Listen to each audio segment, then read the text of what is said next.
So today I'll be unboxing the Samsung QN85A. Show you that right here, QN85A. Got a little excited and kind of cut one of my straps, so we only got one more before we kind of take the box off. All right, now I'm gonna try to do this one-handed. Let's see if I can actually get it done. Here we are, we're just gonna snip if possible. No, I'm not able to get that. I usually just use the straps unlocking mechanism, but I felt like doing it differently this time around. So there we go. All right, so once you pull the box off, this is kind of what you've got. We're gonna go through all the content stuff after the fact, but essentially it's got a decent layer of styrofoam on it, so you should be pretty good. You shouldn't have to worry about too much with that, but we're gonna get going even further and see what it has to offer. Now, once you get the box completely off, as I was saying, and take out some of the content pieces, then you have the back of the TV here, which we can kind of see is pretty basic. There's not a whole lot to it, really. It's just a black back, but it is what it is. But you got this little styrofoam piece here. Now, one of the things I did notice is that we've got some damage, just a little bit, right here in the corner. So I really hope that doesn't affect the picture quality at all, but I'm seeing there's a little chip. I don't know if you can see that, but yeah, we got some damage right there. So mayday, mayday. All right, so once you get everything out of the packaging, then we have this. It's not that much trash that you got to throw out. And then we've got the back plate, which would serve as kind of like the bottom of the stand, or the bottom plate rather. And then you have the back plate. The back plate is pretty cheap. Hollow plastic all around. Don't know if you can hear that, but it sounds really cheap. And that's just kind of as it is. And then we've got that nice new solar remote.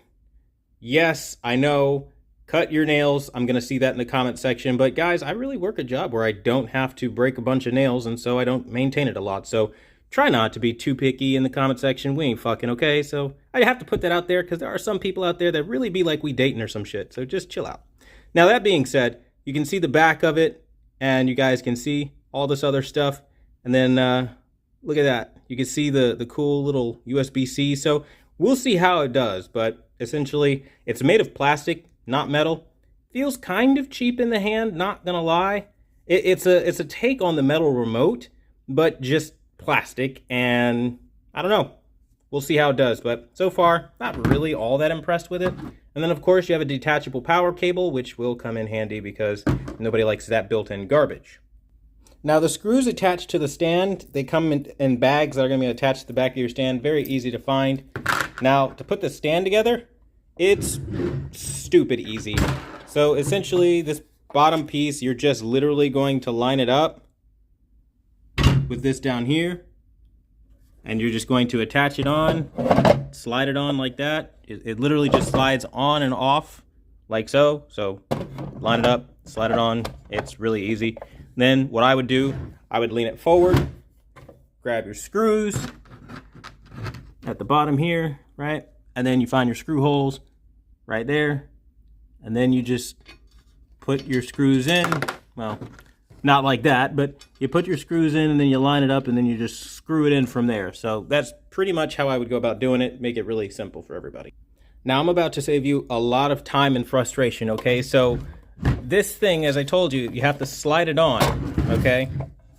So this little piece right here, it does slide on, like so, except those 3 holes on the back are not screw holes. Essentially what you want to do is you want to pop off this back piece, get it to come off, and then you'll find 4 little holes on the side, and that's where you drop your screws. I can't stress how annoying it will be for you if you think that you're doing something wrong, because as you see, these are not screw holes. They're just, I don't know why they did that. I don't know, but that's not what you need. You need the screw holes that are going to go in from the sides. Now, a special note here, you will need a thin screwdriver like this. You cannot use like a thicker screwdriver like something like this. That's not going to work because you can't fit into these tiny little grooves here. So from a design perspective, it's a little annoying. Hit it with the flash so you can see it a little better. It's a little annoying from a design perspective because they really make the opening so very narrow. So just keep that in mind as you're putting the stand together.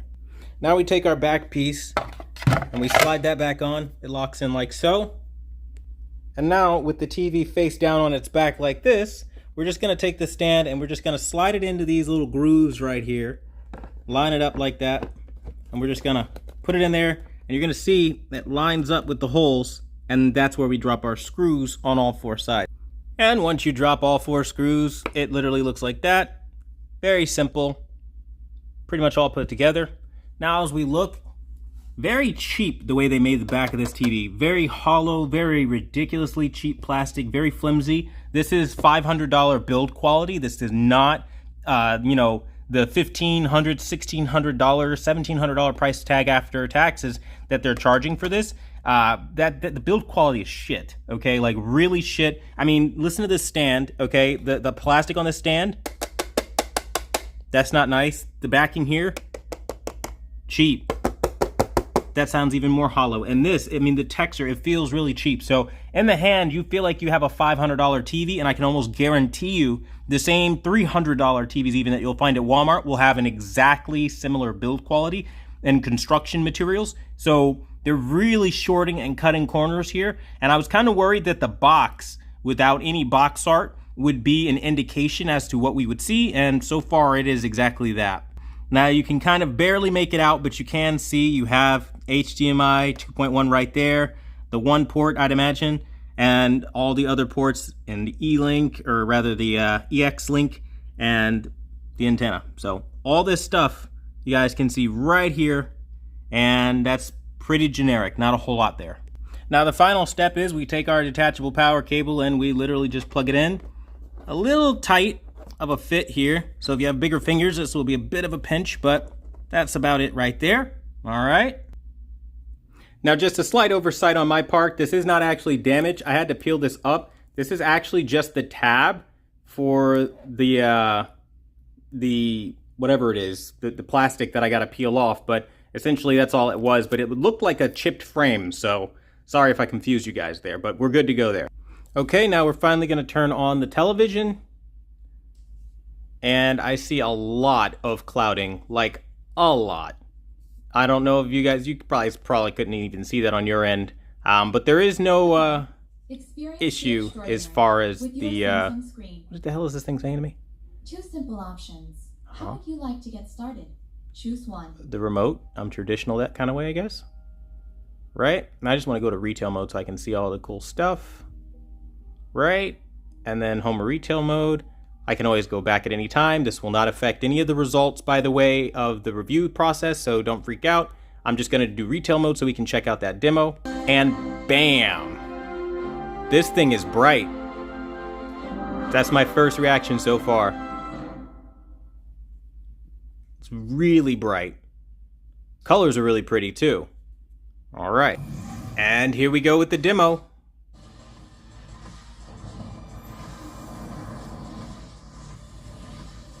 Yo, motion on this TV, from what I saw with that, is pretty freaking incredible. Like, really good. I'm like all but drooling at this point. I'm gonna have to lower this volume though. Can I lower the volume? I can't have that happen. That's definitely a copyright waiting to happen. They got singing. No, we're not gonna do that. I probably will still eat some form of a copyright just for that couple of seconds of the music playing, but let's hope not. So now as I look at it, the blacks are deep. Very deep. I wouldn't say it's beyond anything I've ever seen from a full array though. I mean, this is the QN85. So I don't know, maybe the obviously the most flagship model will have more zones, we'll see. But so far so good. I mean, I'm really liking what I'm seeing. I mean, there's still blooming. It's equivalent to what a full array would be for sure. You still have hot spots. I'm seeing some hot spots most definitely. But it's inviting. It's got nice color. It's not fantastic, but it's not terrible either. Brightness is really pleasing. Contrast is excellent. But yeah, all that blooming right there that I'm seeing, that was a lot. So it's definitely still basically the equivalent of a full array, but I'll have to test it more to really run it through the ringer. But that's the unboxing so far. Let me know what you guys want to see next. And until the next video, I'll see you guys later.